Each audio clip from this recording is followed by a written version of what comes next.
Hello student, आज का हमारा टॉपिक है इफेक्ट ऑफ इलेक्ट्रिक करंट। ये साइंस 1 का 4th चैप्टर है, इफेक्ट ऑफ इलेक्ट्रिक करंट। उसमें आज हम देखने वाले हैं इलेक्ट्रिक मोटर और based on DC motor. Okay, so यहाँ पे देखो, this is the diagram given in the book.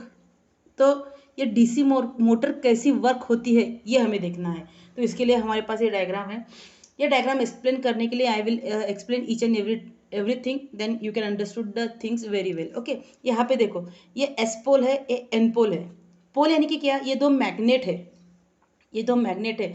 Magnet को व्हेन सपोज यहाँ पे एन है, यहाँ पे एन रखेंगे तो they are repel to each other.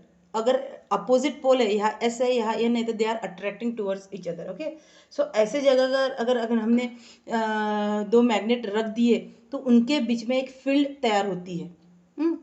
तो डीसी मोटर कहती है, उसका बेसिक प्रिंसिपल कहता है, अगर ये यहाँ का जो फोर्स है ना वो एन से एस तक जाएगा। अगर डीसी मोटर बोलती है कि अगर if we put any one conductor, current carrying conductor, कौन सा भी, कॉपर वायर रखो, एल्यूमिनियम वायर रखो, कौन सी भी वायर रखो जिसमें हम करंट पास, यानी कि वो कंडक्टिंग यानी कि जहाँ से करंट पास हो सकता है। तो अगर इस मैग्नेटिक फील्ड में अगर हम एक करंट कैरिंग कंडक्टर रखते हैं तो दैट एक्सपीरियंस द फोर्स, और उसके फोर्स को एक्सपीरियंस करने से और उसको थोड़ा सा अगर हमने हिला दिया तो इट विल बी मूव। जो मूवेबल होता है उसके वजह से हमें आउटपुट मिलता है। समझ में आया? तो ये एन पोल है, एस पोल है। ये मैग्नेटिक फील्ड की डायरेक्शन एन पोल से एस पोल है। करंट कैरिंग कंडक्टर में हमने ये रेक्टेंगुलर वायर ली है। It is not fix that every time you can use this fix wire, but to this is a basic diagram of a DC motor. To understand this rectangular copper wire is to be use. तो ये copper wire जो है ना, ये current carrying conductor है, यानी कि इसमें से करंट फ्लो हो सकता है। अगर इसको हमने थोड़ा सा भी हिला दिया तो it experience the force, and जिसके वजह से हमें डीसी मोटर का, जैसे फैन घूमता है तो ये घूमने वाली एक्शन हमें मिलती है, जिससे हमें वो एप्लीकेशन यूज़ करते हैं हम हमारे डेली लाइफ में।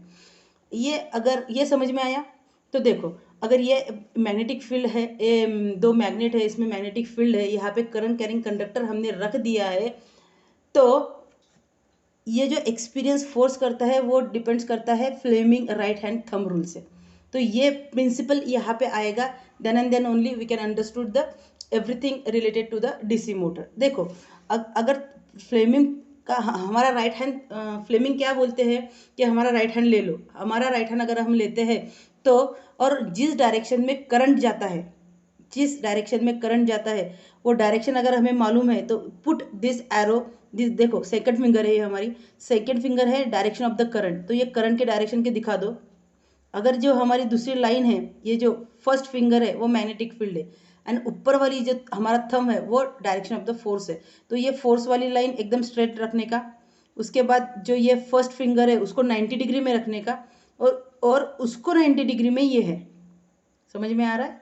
ये हमारे 90 डिग्री तरफ, हमारे तरफ, सपोज हमने हमारा राइट हैंड अगर ऊपर, अगर ऐसा रखा तो हमारा थंब ऊपर जाएगा, और जो हमारी मिडल सेकंड फिंगर है वो डायरेक्शन ऑफ द करंट है, और वो हमारा जो फर्स्ट फिंगर है वो मैग्नेटिक फील्ड है।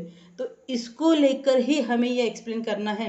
सो ऑलवेज रिमेंबर और do the practice of the Fleming right hand rule, so that we are getting the direction of the current and force. Okay, तो यहाँ हमें फोर्स की डायरेक्शन समझनी है, इसलिए हम इसको यूज करने वाले हैं। अगर इस देखो, यहाँ एक डीसी मोटर है, देखो ये जो है ना, ये पॉइंट, ये पॉजिटिव टर्मिनल के बैटरी को कनेक्ट है, ये पॉजिटिव है। ये जो पॉइंट है ना, ये निगेटिव को कनेक्ट किया है। So current always flow from positive, तो ये पॉजिटिव से जाने वाला करंट यहाँ से जाता है, और करंट निगेटिव की तरफ हमेशा आता है। सो ये अगर ये रेक्टेंगुलर कॉइल में अगर हमने करंट देखा है, अगर यहाँ पे हम डीसी मोटर लगाते हैं तो करंट कैसे फ्लो होगा, यहाँ से ए से जाएगा बी तक, सी तक, डी तक, बाद में वो डी से बाहर आएगा। समझ में आया? अगर यहाँ पे अगर यहाँ मैग्नेटिक फील्ड है, करंट कैरिंग कंडक्टर हमने रखा है, तो यहाँ एक एक्सपीरियंस द फोर्स, और जो फोर्स है उसकी डायरेक्शन कैसे रहेंगी, इसके लिए हम फ्लेमिंग का राइट हैंड रूल यूज़ करेंगे। तो देखो, यहाँ से डायरेक्शन ऑफ करंट ये ऐसी जा रही है, तो हमारी ये सेकेंड फिंगर हम यहाँ पे रखेंगे। प्रैक्टिकल करके देखो, तो हमारा ये मिडिल फिंगर वाला एरो हम अगर यहाँ पे रखते हैं तो direction of the magnetic field ये डायरेक्शन में जाने वाली है। ऊपर हमारा थंब है वो फोर्स एक्सपीरियंस करेगा, यानी कि ये जो साइड है वो अपर डायरेक्शन में फोर्स एक्सपीरियंस करेंगी। ओके, सो ये ऊपर आने वाली है। ये जो A to B जो लाइन है वो ऊपर आने की कोशिश करेंगे, क्योंकि फोर्स ऊपर जा रहा है। समझ में आ रहा है?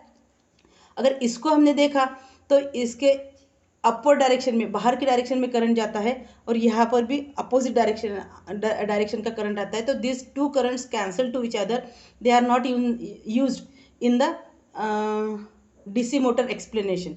सो ये हमारे कोई काम का नहीं है और वो कैंसिल टू इच अदर, तो उसको देखने की ज़रूरत नहीं है। लेकिन ये मालूम हो गया अभी कि ए से बी तक जो करंट जाने वाला है, यहाँ का जो साइड है ए बी, वो अपवर्ड मूव होने वाली है because of the magnetic field. Okay, उसके बाद देखो ये सी टू डी में अगर देखेंगे हम, और अगर हमने हमारे राइट हैंड थंब में अगर हमारा थंब अगर नीचे की तरफ लिया, नीचे की तरफ कर दिया ये डायरेक्शन, तो नीचे की तरफ हमारा फोर्स आएगा। तो डायरेक्शन ऑफ द करंट ये जो डी के तरफ दिखाई है वहाँ पे मिलती है, और मैग्नेटिक फील्ड जैसे यहाँ पे दिखाई वैसे ही मिलेंगी। So magnetic field from this direction, thumb अगर राइट हैंड थंब हमने नीचे के तरफ दिखाया, तो जो हमारा तीनों फिंगर की डायरेक्शन बनती है वो यहाँ मैग्नेटिक फील्ड बनेगी, यहाँ नीचे की तरफ फोर्स बनेगा, और ये डी के तरफ वो करंट मिलेगा। तो इन शॉर्ट ये ए बी को फोर्स अपवर्ड मूव होने वाला है, और सी डी की तरफ डाउनवर्ड डायरेक्शन में फोर्स आने वाला है। इसीलिए क्या होने वाला है, ये जो हमारी रेक्टेंगुलर प्लेट है वो मूव होने वाली है, तो वो अपर डायरेक्शन से मूव होगी, और because of some acceleration, some force given to this one, it will be come to that point. यानी कि ये ए पॉइंट अभी सी डी के तरफ जाएगा और सी डी की डायरेक्शन यहाँ पे आएगी। लेकिन हमने क्या देखा था कि ए बी का फोर्स अपर डायरेक्शन में है। अगर ए बी की प्लेट अगर यहाँ पर आती है और वो भी अपर डायरेक्शन में रहेंगी, तो ये पूरा घूमेगा नहीं, वो again come back to the original position, यानी एंटी क्लॉकवाइज से घूम के यहाँ पर आएगा। एक तो इसका डायरेक्शन देख लो कि इसका डायरेक्शन देख लो, one and the same thing. हमें ये समझ में आया अभी कि ए बी का डायरेक्शन अपवर्ड रहने वाला है, सी डी का डायरेक्शन डाउनवर्ड में रहने वाला है। बिकॉज ऑफ दिस ये प्लेट ऊपर उठने वाली है, और ये सी डी, तो इसकी डायरेक्शन अगर पोजीशन चेंज कर देते हैं हम, अगर बोलते हैं कि इसकी डायरेक्शन डाउनवर्ड होना चाहिए, तो ऐसा नहीं होने वाला है। So what we have to do, हमें थोड़ा सा चेंज करना पड़ेगा। तो हमें क्या चेंज करना पड़ेगा, देखो जिसके लिए हमने ये डायग्राम दी है। तो ये है स्प्लिट रिंग का ज़रा कंस्ट्रक्शन समझ लो। ये ग्रे कलर का पार्ट है ना, वो मूवेबल है, जैसे ये ग्रीन दिखाया मैंने, वो मूवेबल पार्ट है, और बाकी ये सारा फिक्स्ड है। ये जो ऑरेंज कलर का दिख रहा है ना, वो सारा फिक्स्ड है, सिर्फ अंदर का मूवेबल है। और देखो ज़रा यहाँ पे भी गैप है, तो नीचे की तरफ भी गैप है, और ये जो पाइप दिखता है उसको एक्सेल बोलते हैं, just to support the R split ring. Okay, तो अगर ये नीचे से घूमती है, जैसे फॉर एग्जांपल हमारा प्लेट जब यहाँ से यहाँ तक आएगा, तो इसका अंदर वाला प्लेट भी यहाँ से यहाँ तक जाएगा, बराबर है।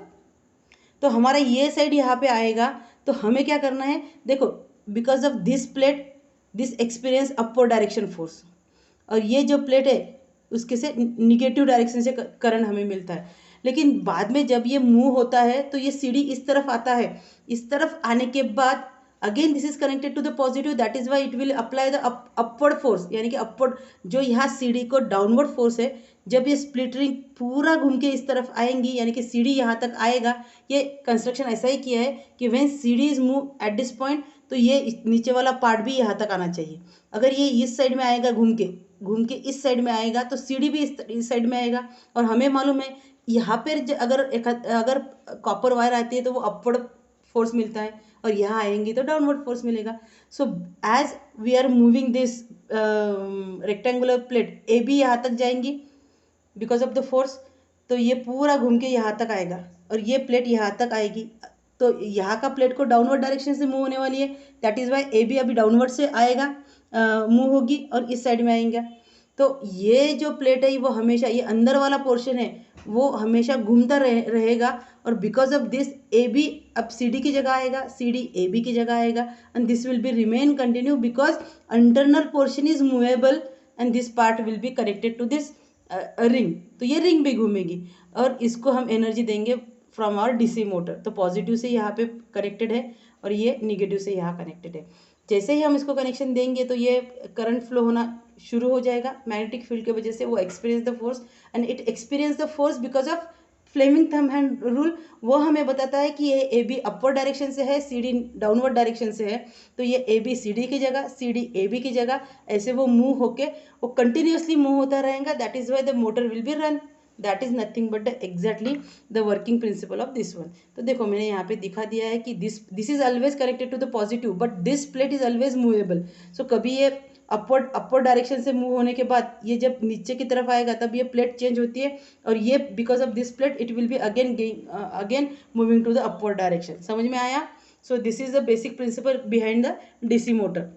ओके, तो हमेशा ये फ्लेमिंग राइट हैंड रूल ध्यान में रखो और ये प्रैक्टिकल करके देखो कि इसकी डायरेक्शन, तो अगर जब तुम प्रैक्टिकल करके देखोगे तो ध्यान में ये रखने का कि this is the direction of the current, this is the direction of the magnetic field, तो ऐसा ही होना चाहिए। तो यहाँ पे हमारा थंब ऊपर रहता है, इस सीढ़ी में हमारा थंब नीचे जाता है, then and only magnetic field की डायरेक्शन हमें इस डायरेक्शन से मिलता है।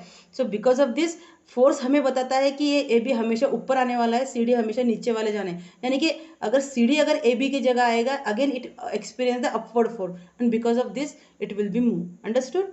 ओके, तो देखो ये हमारा राइट हैंड थंब रूल है, उसको करके देखो।